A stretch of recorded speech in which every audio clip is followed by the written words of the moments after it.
If you're like me, you are sick and tired of getting killed by this goddamn man and his horse. I'm Andy Borkowski for VGS, and I want to take you through the easiest way to kill the very first boss in Sekiro. Now, I'm not very good at the Souls games, so this is really for people that are not that great at these sort of games. The first thing you have to do, as you can see here, I was out of any of the prosthetic stuff that would make it easier. It's all about getting distance and ensuring that we deflect. There's two things you need to do in the first introductory mode. You need to ensure that his posture goes down, the little yellow bar at the top, and that we're chipping away at his health. As he gets closer and closer, I'm really trying to focus on, as you can see there, I didn't do it very well, on deflecting his attack. So making sure that I'm not double clicking the button or hitting it rapidly, but waiting until the big spear comes down to deflect the attack. As you can see there, that is when I'm going for the health attacks. When he gets a little further and I use the back buttons to activate my prosthetic and drag myself to him. Then also taking an opportunity to deflect some of the attacks. The key here in the first round is to know what you're trying to do. I've already reached a level where I was able to get the final blow. His posture is all the way down, but his health isn't down enough to actually get off that first hit point.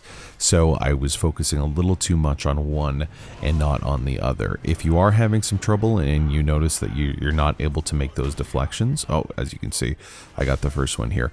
Try to give yourself a little extra distance in that first round. Make sure you get a few deflections in, but don't stay in his hit radius for a long period of time. Now, for the second phase, it's a very similar, but I made a mistake here. I don't think it is the best strategy in the second phase to get him caught up in the walled area. I thought it might make it a little easier to fight against his posture and to push that down quickly, but this mode, he actually spends most of his time running around. So I made a bit of an error there, but if you're following the same strategy that you had for the first phase and just really watching that spear when it goes up. It just died there. And remember, you can die. It's not going to affect anything. You resurrect right away. Really watching when that spear comes up, making sure you're on the right side and getting that deflection, making sure when he goes a little bit further that I'm chipping away at that horse to make sure that his health gets lower and lower. There is, I think, only one attack, one powered attack that he does that you can't deflect, as you can see when I try to take a few steps back. If you notice that your posture is all the way down, the little bar at the bottom, take some steps back yourself, and then you can even take an opportunity to chip away at his health, as I did there.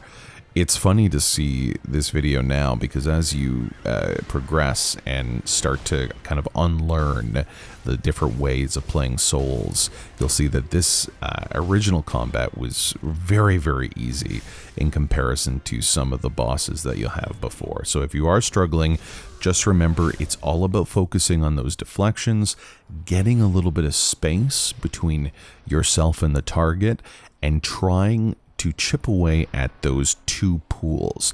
It's not always about killing them outright. It's about making sure that as you're cutting away at the posture, you're also cutting away at the health. Once more, deflecting from the beginning when he gets close, watching that spear come down, and zooming towards him to chip away at the health. Hopefully this is enough to get you through it. I wish you well.